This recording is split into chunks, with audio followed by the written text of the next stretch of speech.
this year. The following program contains views that are not those of WVTC, iNetworks Communications, their subsidiaries, affiliates, or financial supporters. Winning victory through Christ, WVTC Allsip Chicago, an iNetworks communication station.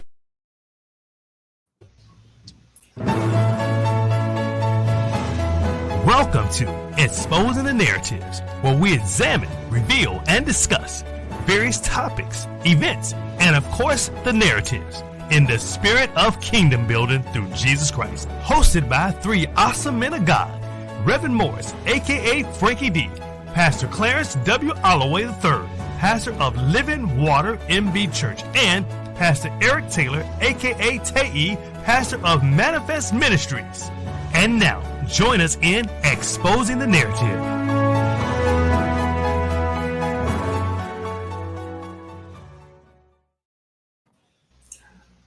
Welcome everybody once again to Exposing the Narrative. How you guys doing today? It's Pastor Tae. What's going Introduce on? yourself. What's going on? If you all notice, you guys notice we got two guests, but actually we have one person who's not a guest. He's a great friend of ours, and we're glad to have him on. Introduce yourself for the audience there for me. Minister Ellis D. Jimerson, aka Minister EDJ. So proud to be on here with you guys on today. So excited. Praise God, praise God. This gentleman, I want to definitely read his resume. He came in. We thank God for coming in, and just this awesome young man. We praise God for him. Jason A. Peake is the second. Jason is a native of Wisconsin, holds a Bachelor of Arts in Political Science and a Master's Social Work with a specialization of clinical work with children and families, both from Loyola University. Jason also holds a Juris Doctor from the University of Illinois, Chicago, School of Law. While in graduate school, Jason provided free psychological therapy services to underprivileged children in Chicago, South and West Side. Served as a court-appointed special advocate in Cook County, Illinois, where he advocates for the best interest of foster children in the Child Protective Division. His resume goes on and on. We want to welcome to the show. Thank God for you being here today. Welcome here today, Brother Jason. Thank you so much for coming. Likewise. Thank you very much. And I don't have any cool nicknames like everyone else, but I guess you can call me JP. JP. All right. How if you hear him, y'all? Cool. All right. It's good. It's good. Yeah. Well, he said you the second, right? I am the second. You the second? Jason picking Deuce in the house. Deuce in the house. We thank y'all for tuning in. We have an awesome show. If you can't laugh, you ain't living. I'm sorry. It's right. It's right. It's therapy. It's therapy. Definitely, it's therapy. Yeah. And if we have an awesome show today, we'll kick it around with our subject. We talked about so much. I want to go with Jason first. Basically, you have a very vast resume. And I see some things you do. You do have a heart for children and what goes on children and their background, so their foster care. So I want to ask you a question. First, this here. What made you choose this field?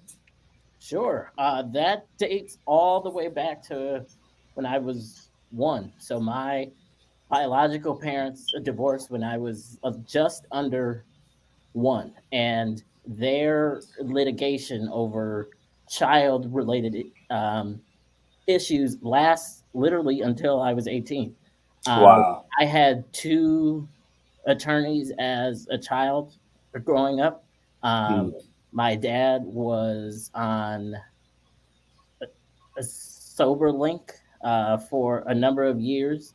I had supervised a visitation as well. I mean, literally everything that you can get court ordered related to children, I have had between ages 1 and 18.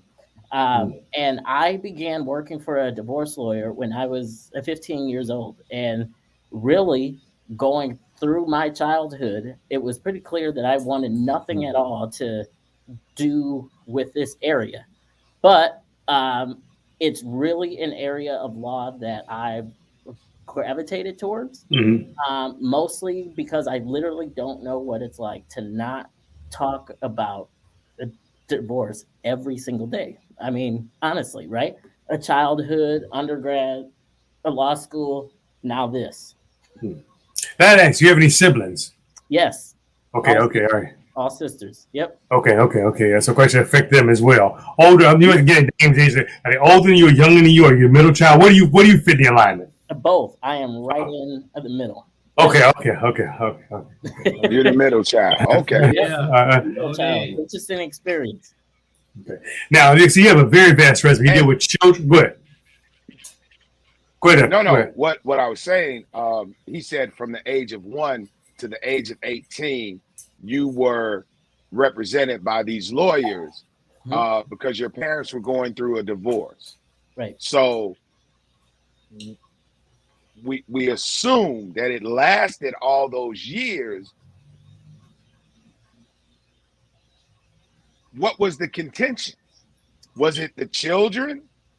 The contention was, You know, I mean, now that I look at it, looking right, back. the contention was my parents really didn't know each other.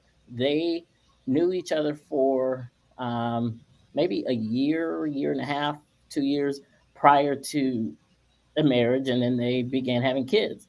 And if you don't know who you're having a kid by, how can you raise them together, right? And also mix in their mental health challenges, mix in their alcoholism, mix in their Okay. don't really know each other, right? Okay. That's going to really, it's really going to drag this out. So, Can I ask you a question? And was a you brought a kid. thought back into my mind. Yeah, you brought a thought back into my mind. sure. My parents had a conversation with us. I couldn't have been more than 8 years old, and they were talking about getting a divorce. And the kids, there's 10 years between me and my older sisters, 5 years my next sister, and 7 years my next sister. And we were sitting on the porch, and my older sister had just said, well, whoever get the house, that's who I'm staying with. And we laugh about it today, right? Yep. We laugh about it today because our parents never got divorced. And when you talk about all the issues, we just had a Sunday school lesson talking about the dynamics of leadership and family. And I went back to demonstrate to the congregation, we all come from dysfunctional families. It's just what degree of dysfunction you come from. Because if we look at the genealogy of Jesus Christ, he comes from a dysfunctional family. Sure. Right. King David was in his ancestry. Dysfunction. Right.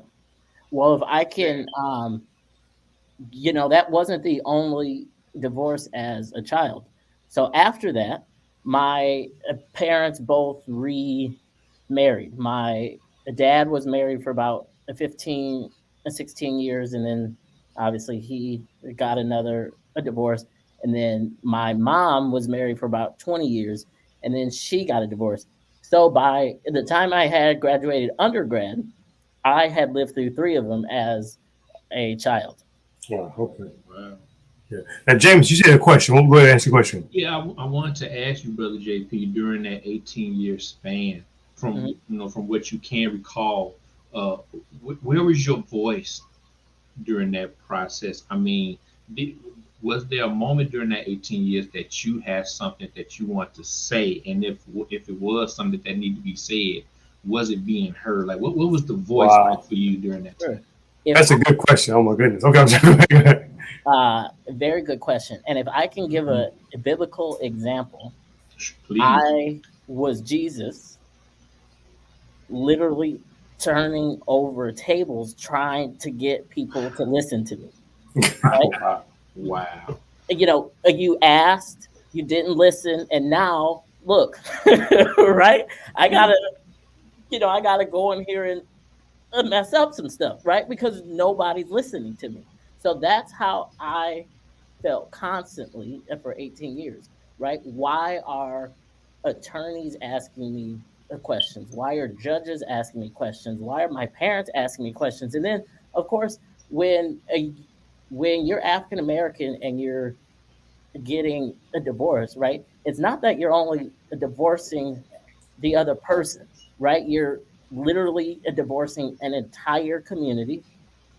You know, you're divorcing your aunts and uncles. You're divorcing the church, right? You often witness that when African Americans get a divorce, there's always this debate about, well, which one's gonna remain in this congregation, right? Yeah.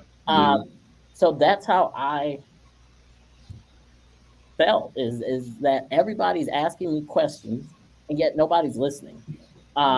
Where was my voice? It depended on what the issue was.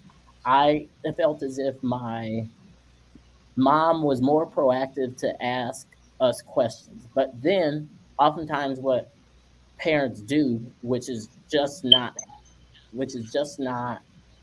healthy, it's not amicable, right?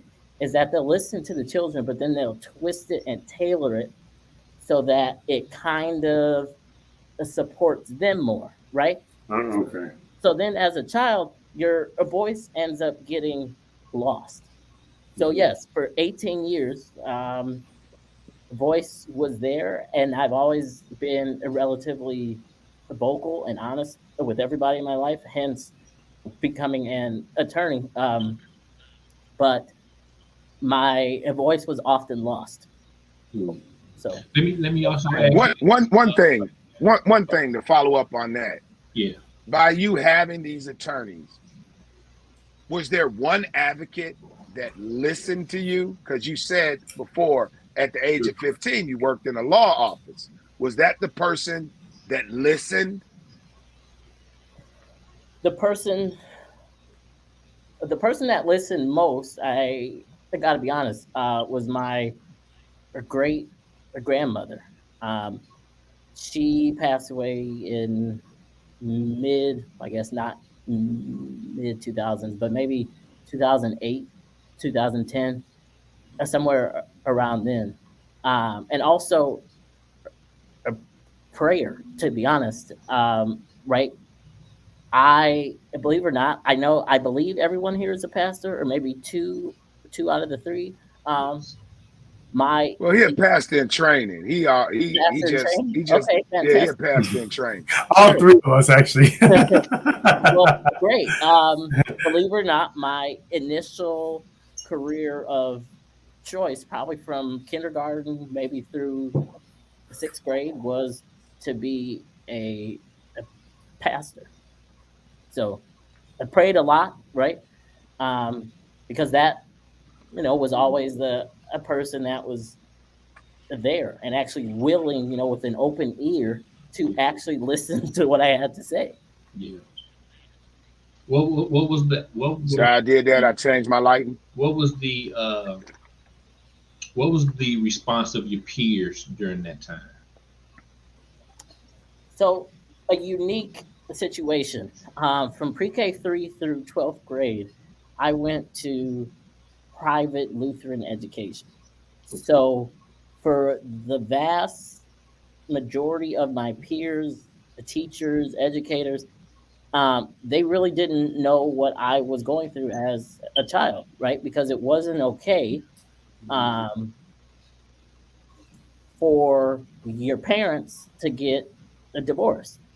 So to be quite honest, I really didn't talk about it much. However, once I got older, probably the 7th or 8th grade, where I recognized, look, my parents aren't the only ones that aren't amicable, right? They're not the only ones that aren't together. That's when I found classmates who were also going through that. And I really can't remember what we talked about other than really just as a child, something that continuously came to mind. As easy as it may sound, it's hard. Can't we all just get along, right? I tell my clients now, look, I know you're getting a a divorce, and right now you may very well dislike the person that you once loved. But look, you got kids. You're going to have to communicate literally for the rest of your life because you have children, right? And if we get very litigious in your case, or you're asking your attorney, to be overly aggressive about an issue that's just not worth it, you're really ruining a relationship that you actually will rely on for the rest of your life. What would you say as far as percentage wise, just to guess, when you deal with cases like that, what is the percentage of those cases where the concern is about the children? When the concern is about the children, I guess logistically speaking, if it's a non-divorce case, right, then your only issues, I guess not only, but your primary issues are issues related to children.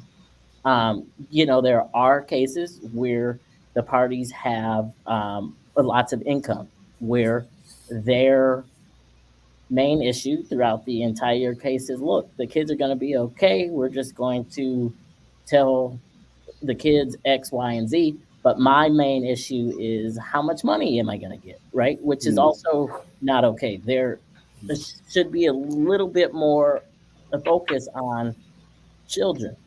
And given that this is a gospel radio network, I just want to highlight that for the listeners, what I often get when I represent African Americans, particularly those who are Christians, is I often have to argue and debate with my African American Christian clients about mental health, right? The answer is always go to church, pray about it. That's a great answer. But at the same time, right, we have to do some on the ground work.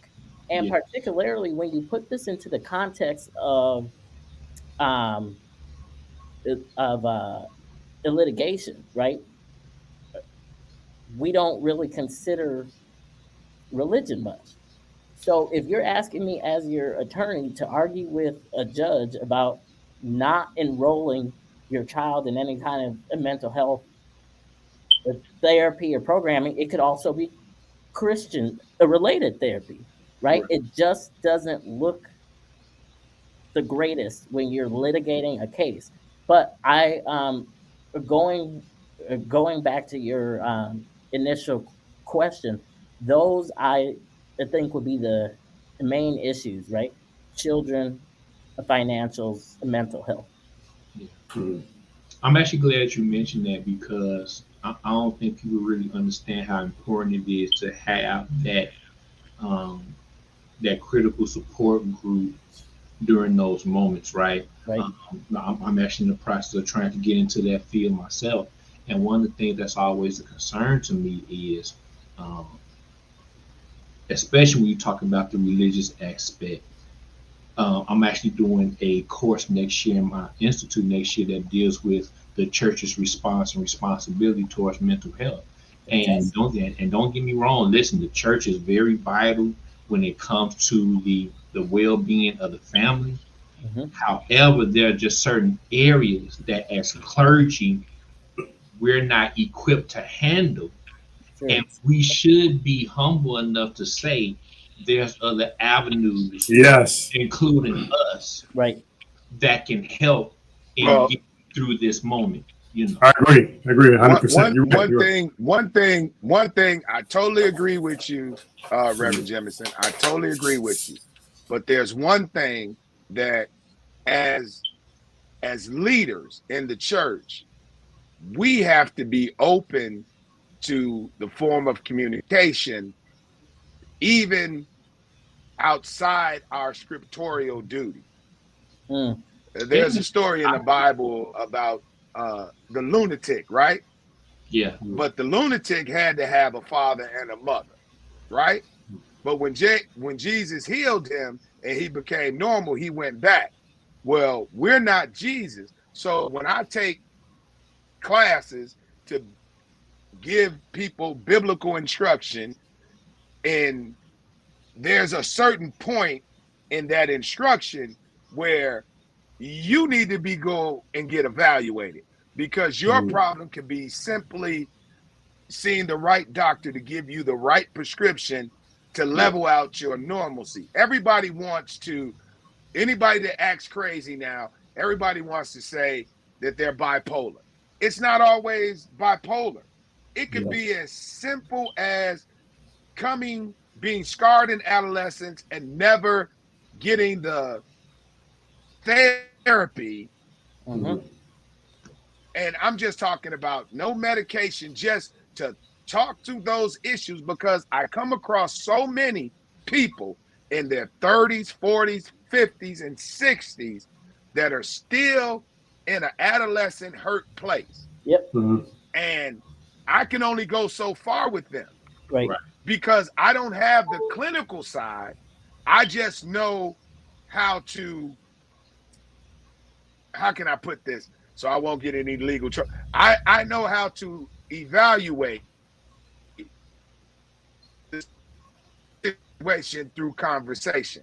And one of the biggest things, JP, when you said no one was listening to you, we could solve so many problems if we just listen. Yeah, but see, the thing is, a lot of times it's sad with us, is even as teenagers and adults as well, we sometimes already, when a person says something, we already have what we're going to respond to the person rather than listen. And matter of fact, you hearing them, but you definitely ain't taking this in because you so quick want to say your response. You already got a response ready. That's the sad part with us. Now, sometimes you guys said maybe us as clergy now more than ever, maybe we should start taking some type of not so much classes, so much going far as training with someone like yourself, Jason, and say, hey, like a workshop, how we can do, what we do, where we should refer somebody, and then have a list of people we've checked out that we can refer people to, because I don't want to send anybody to just a brochure I picked up. I'm always a firm person. If I send a person and say, check this person out, I didn't check them out. So I think we should start doing, as clergy, start to look and say, how can I be a resource to somebody? Once I talk to somebody, Jason, somebody I know what to say, okay, you know what, this sounds something me and Jason discussed one time. This is a person, you know what, the way I say it, and pass the brochure on and kind of follow up with that person like that. Well, that's what we've been doing. Let me say. I can say I've been doing it. Yeah. That's what you've been doing. Sister Deanna, we had Deanna on our show. Yes, she is certified. Yeah. No, I'm saying that this is you've been doing overall. It's not being done. But what I'm trying to say is there's a blueprint to this as far as like I graduate Saturday from the clergy, not clergy. What is it? Chaplaincy course that deals with a lot of different issues. And because I graduate from that thing, there's going to be continued education, how to deal with domestic violence, how to deal. Just as a preacher, I can't tell a 12-year-old who's been raped by her uncle to sit at the Christmas table and eat with him. I can't do that.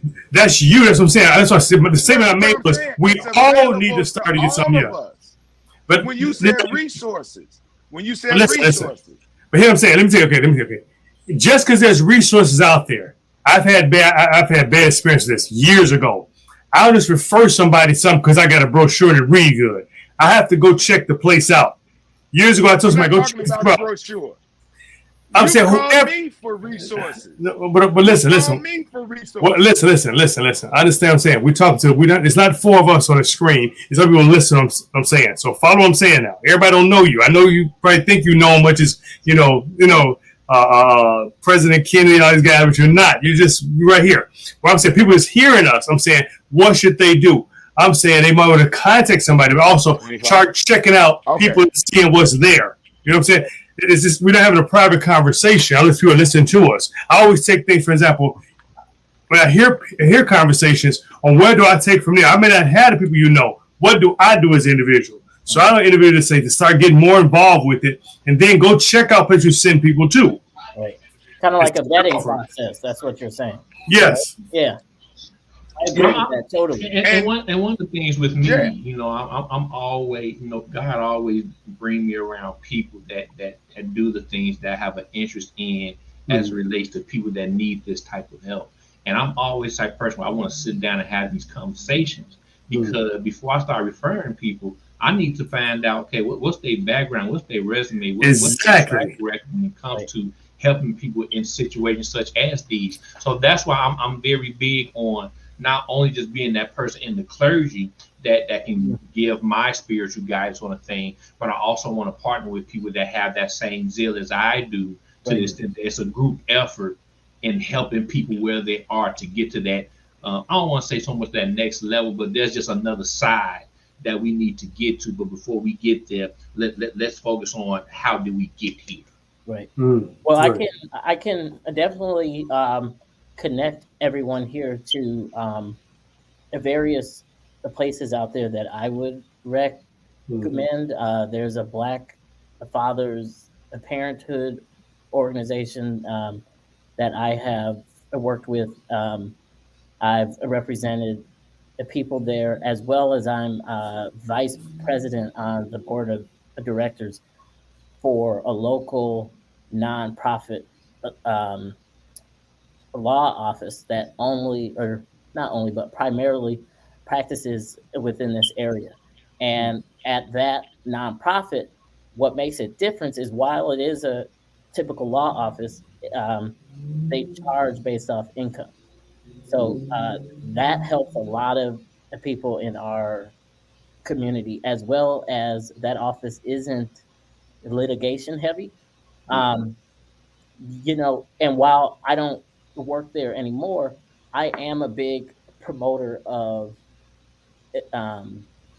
mediation, right? Having parents communicate and having parents come up with their own agreement related to their own children, right? Because I tell parents often, you know, that walk into our office, I'm like, look, you can try the mediation. Well, I don't want to be in the same room as him, right? Well, you know what? Either you can try a mediation, because oftentimes it does work, or you can litigate your case, and that's going to take 18 months to maybe 3+ years. So you can try a mediation, but also at the same time, I encourage African American parents in particular with this one line: why would you give control over your kids to a random person in a black robe when you can have all of the control? Why? I was just in court. Yeah. I was just in court, and I don't know what it was. It was custody case, and before the judge ruled on any motions or anything, they brought in a mediator to discuss with the parents. I talked to Pastor Taylor that day I left court, because I thought the judge had did a very good thing, because the mother was not able to have shelter for her child. The father was, but the father had remarried. And the judge was like, we're going to do what's best for the child, right, regardless of your situation. And I just thought this was one situation I was in that I thought, okay, the legal justice system does work. It does work. And advocating for kids is a great mission. And I understand, Pastor Taylor, I want to get back to that. I understand checking people out. And I understand you can't Google everything. And we are the sum total of our experiences. But when there's help out there, like Bright Star, our friend. We had Donnell, Dr. Barnett on one of our first shows. He's what, the second in command of mental health in the state of Illinois. So we have resources that are available to us, but do we go and get do we use the resources to find out if they're quality? That's a good question that I would like to ask too. Like most black people, we stick Uncle Bill in the basement and just cash his check till he died. And all he needed was some lithium to live a normal life. And lithium ain't good for you, but it helps some people. Go ahead. If I can ask the question, Brother JP. Sure. What do you think is one or maybe some reason where they get the help, they get the counseling, they get the resources, but for some reason they don't follow through? What would cause a person not to follow through with the resources made available to them? I guess in what context? Well, let's just say it. Okay, I'll put it this way. For years, I was doing youth ministry, right? Mm-hmm. And some years ago, I was made a youth director at the church. And the situation with a lot of these young people, where there was divorced parents, no father, parents on drugs, pretty much living on their own. And I really had a job on my hands doing ministry for them, because it seemed to me they wanted me to raise these kids. Well, I'm not here to raise your kids. I'm here to provide a platform for them to have a voice that other people aren't listening to. So during this time, youth ministry is growing. Isn't that what the teacher's saying? Yeah, but what I'm saying is, during this time that we're building up these young people, they find someone that they can relate to, that they can talk to some things about. They know that I'm going to listen. However, I knew that I wasn't qualified to provide the needs that they needed to be able to be successful just at being a teenager. When it comes to a situation like that, when you get with a child that needs these type of resources, but yet they don't follow through, what do you think are the main reasons why children don't follow through with those type of resources and influences? I think the first one that comes to mind is the word exhaustion. In order for any of those kids to get to the point where they needed a person that was out of their immediate grasp, the surroundings, to really gravitate toward, they have to be somewhat exhausted, right? They have had to have tried and attempted with others, right? Mom, dad, brothers, right? And then finally they get to you. That's how I was. Yeah. Like we were mentioning earlier, when the people around you don't really listen, it becomes ingrained, or at least it did for me growing up, right? Why am I mentioning all this, but it's not hitting anyone?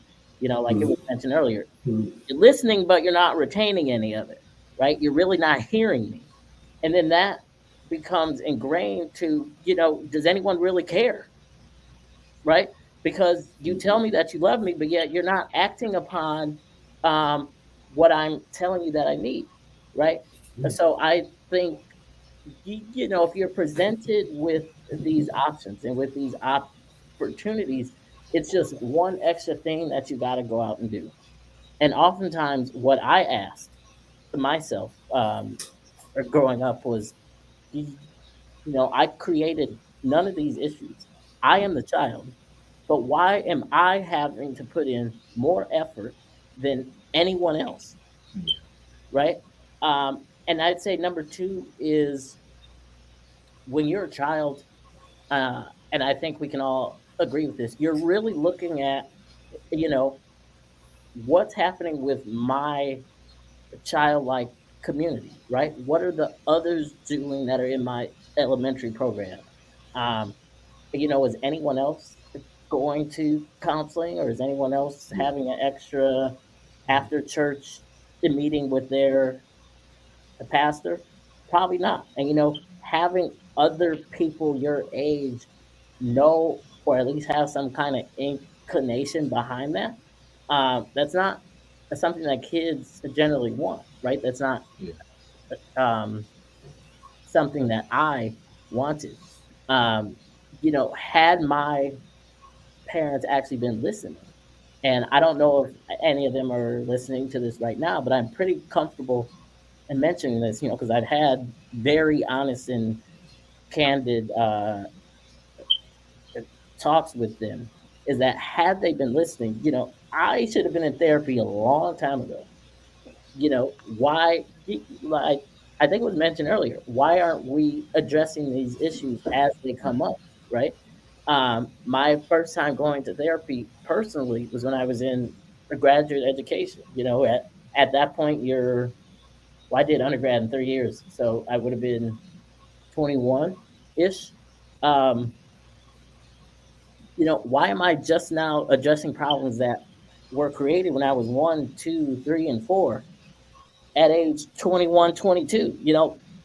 By then it's almost too late, and I have extra work and extra effort that I now have to put in because no one chose to do anything. But I do think if adults address these issues like the children were having that you had worked with, the results and those consequences, whether negative or positive, probably could have been much better, and those children probably would have been in a much different place, much different. Brother Jamison, one of the things that draws frustrations in those situations is transference. You knew you were raised by your mother and your father in the church, and you're seeing these kids struggle with things you never had to struggle with because you could go to your mom or dad. So you were transferring that to yourself. And because at the time you didn't have the proper training, and that's what we need to get back to, training, that you could deal with these situations. But I believe the answer to your question is the number one thing about that situation, we have to put a support group around those individuals. You have to find that uncle, that grandmother, that he mentioned his great grandmother and how she was the one to listen. You got to find that person, because man, I've dealt with kids in the system. I've dealt with my own family members, and it's really difficult. It's difficult, but you got to have a support system. Yeah, you got to. My mother was out of the norm. Okay, my mother probably is 89. My mother be 80 years old if she was still living. But when my father died at 10, that wasn't the first time I went to go see a psychiatrist. Yeah. The first time I went to go see a psychiatrist, my hair fell out from alopecia, and the kids were teasing me, and she took me down to UIC and took me into the psychiatric building and said, somebody need to talk to my son. Wow.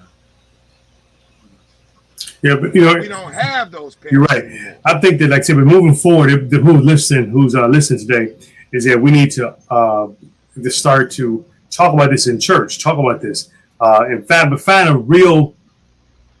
a comfortable way to bring it up. Don't just so it's not uncomfortable. If you have to talk to somebody, research how you start bringing your congregation, because some things are not discussed. I was told years ago.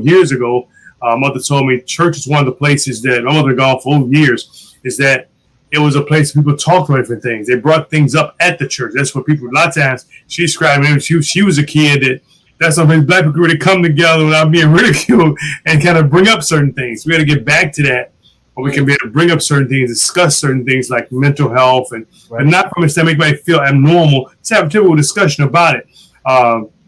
And we can't look at pastors can't look at this point or whoever this point of just business as usual. You know, butts and seats, got to preach it. You know, I've had some pastors I work with where all the in the man was this is my selected sermons I'm preaching for this quarter, and that's what I'm going to do.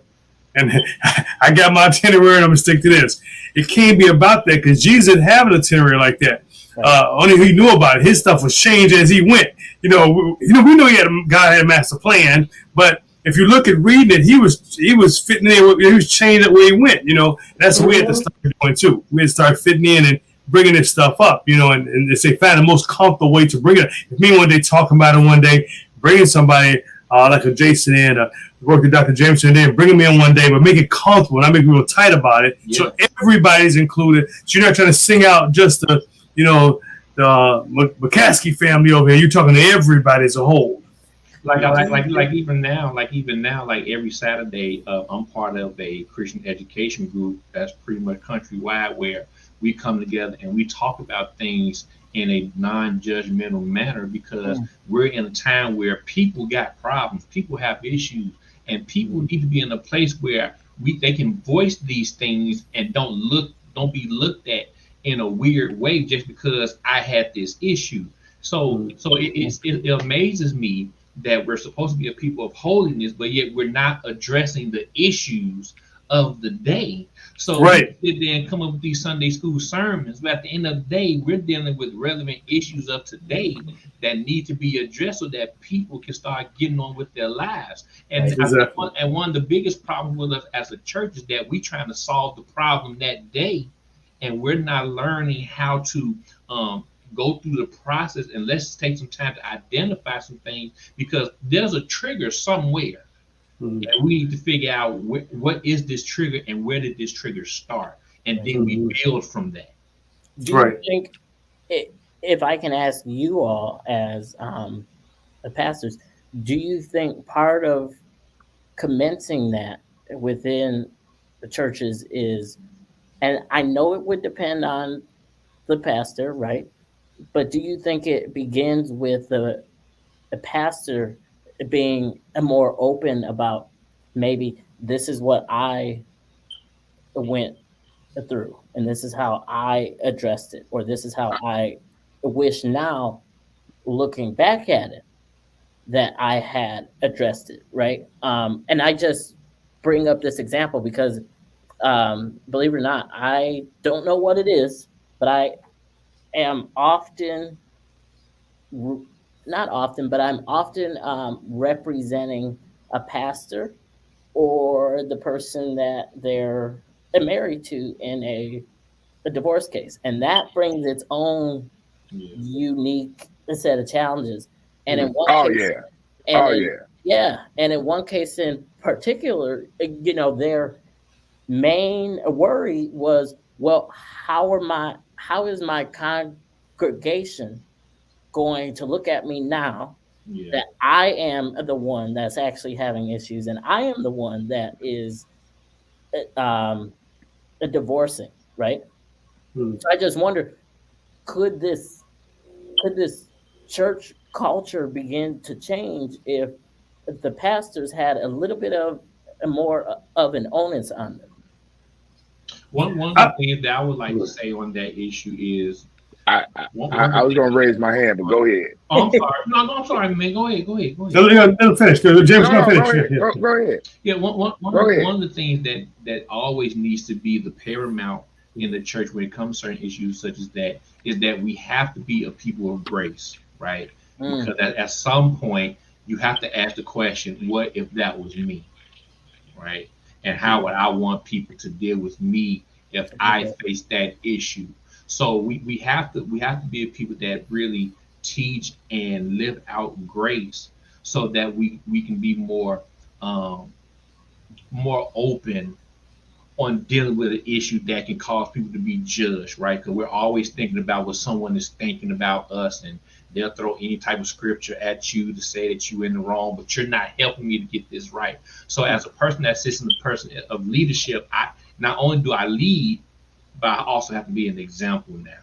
right? Because I had to follow something to be where I am right now.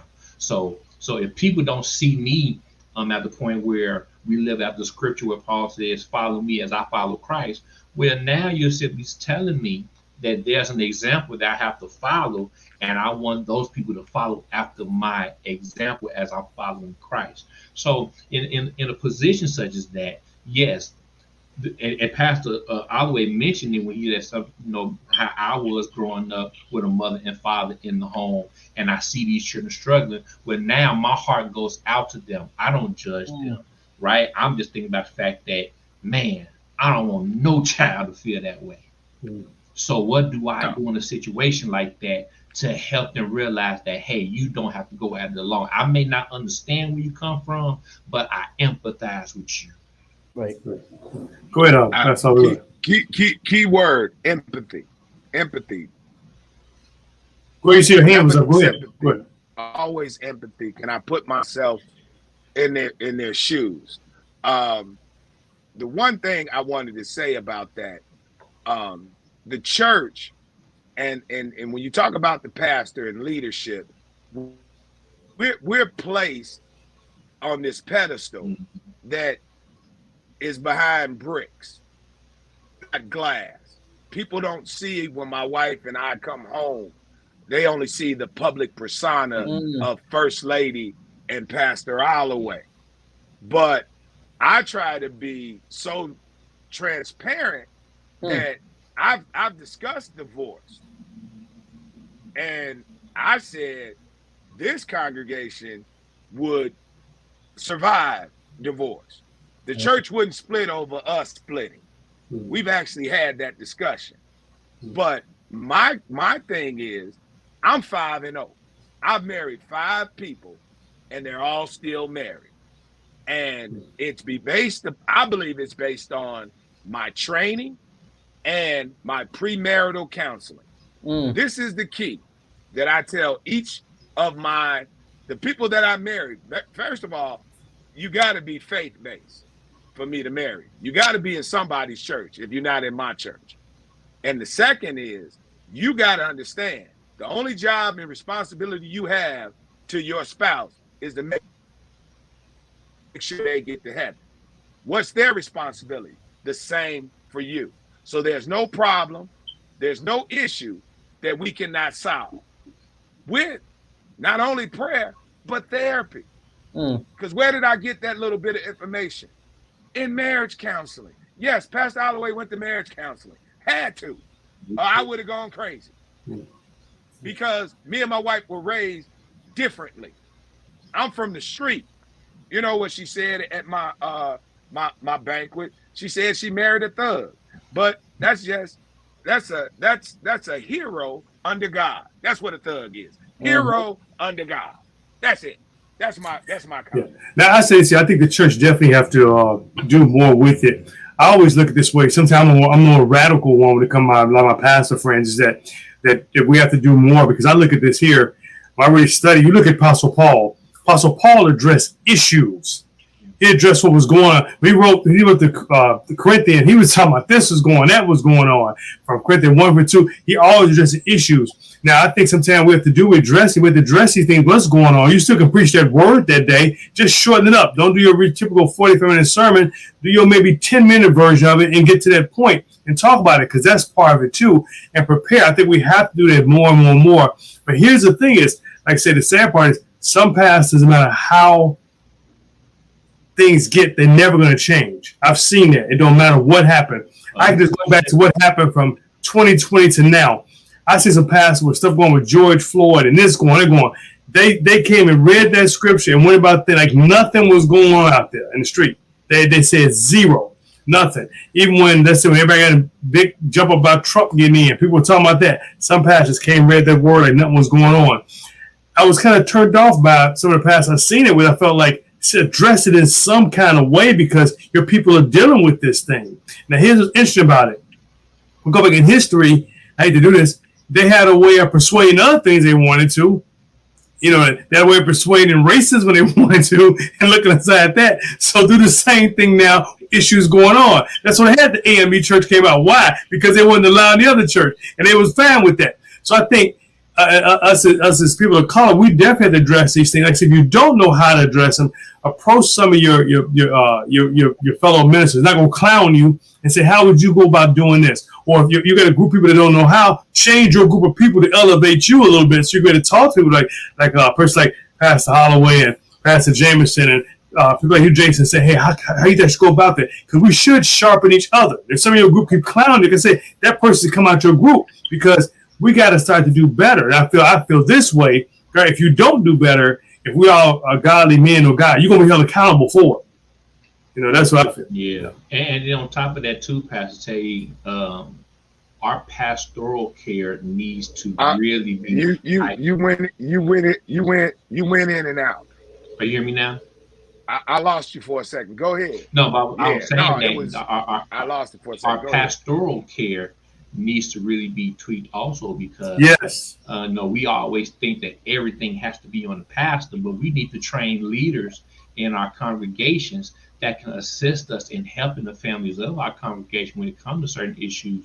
One thing that I admire about a lot of the what we call mega ministries is that they have ministries that's geared toward those that had teen pregnancy, right, dealing with drug abuse, those that dealing with loss of parents and things of that nature.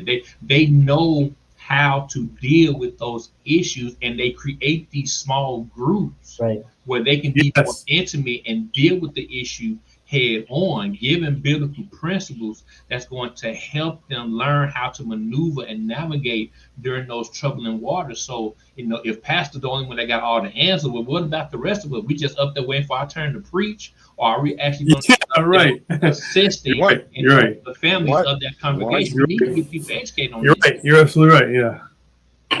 Once again, it doesn't have to be a mega ministry. It don't. It has to deal. It has to deal with training. Shameful brag.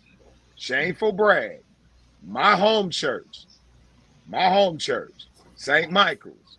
We have a ministry called Muggs Ministry. What is Muggs Ministry? Muggs is marriage under God. Muggs, right? Before we had Muggs Ministry, we had a single ministry. What happened in that singles ministry? Everybody got married, and we had to have Muggs Ministry. Now we have a group of single people in our church again who wants the single group to come back. So we have to shift with the need. Right. But I don't, as a pastor, I want to equip people. When I pray on Sunday morning, that we exalt the Savior, glorify the Father, and edify the body, that's just not for worship, that's for life. You need to live life because no one gets out of life alive. You're going to wake up with problems tomorrow that you didn't have today. So we have to train people. We have to encourage people. Sometimes we gotta pull them, and one of the things I wanted to get to, JP, before we get away from this, you said you had a political science. You major in political science. There are some other issues. I don't know if Pastor Taylor gonna bring them up, but we had some things that occurred today in our city. That was just horrendous. Yeah. Now, the first message I got about the shooting in Holman Square, after having a conversation about Holman Square and what it was years ago, there's a man who gets shot, critically shot, coming on the 5th floor of Holman Square. Now, most of us don't know what's on the 5th floor of Holman Square. Well, I do. There was SWAT training going on. He grabbed somebody. They shot him and took him to the hospital. Was this man mentally deranged? Did he have psychological problems? Could they've done something other than that? Right. politically, people want the church, the burden of society to be on the church. I asked a gentleman a question today at lunch. Because we have black mayor, black superintendent of police, state's attorney, state Kwame state attorney too, as well as Kim Foxx. What do you want them to do? Because the violence, as we see it now, comes through social media. But when we didn't have this vehicle of social media, like that thing happened at 12 o'clock, it hit my phone at 1. So what were you saying? Yeah. So the young man was saying that they all should resign because they're black and they're not doing anything. But I kind of got an insight into criminal justice by being in a courtroom and understanding, having friends that are police officers and detectives and knowing what they've gone through the last 10 years, being 27-year veterans. One of my friends retired last year before he turned 55. He didn't care about the pension and the money or what he was going to lose. He just wanted out because it was crazy. I mean, God bless him for his service. It definitely needs some reform. I mean, something that'd be a good topic for next week. Discuss. There need to be some reform. I think they open up with more ideas. I think some things they just haven't figured out, and some things they ain't looking into. And it's not affecting them directly. A lot of time, indirect, but not directly. So I think it's something that we definitely discuss next week, and we're gonna kind of get deeper into it. It'd be good to hear some of these gentlemen outside. It'd be a good conversation talking about the crime in Chicago. That'd be a real good conversation. Well, PJ, thank you. I'm gonna turn off my mic because I know he got some stuff to say. So no, I'm good. Thanks for joining us on Exposing the Narrative tonight. Pastor Taylor's going to take the last 3 minutes, and we would like to hear your final. Yeah. Real quick, I want to say one thing real quick. You got a thing called Law Under Curious Minds. What is that about? Real quick, I know you have much time. Go ahead. Absolutely. So I bet everyone here knows what After School Matters is. Yes. Okay. So in in my graduate education, with a former clinical professor, Dr. Catherine McCrae, as well as now a PhD candidate, Kevin Miller. We co-created this program, particularly for African-American youth in Inglewood, as well as North Lawndale, I believe. It was called Law Under Curious Minds.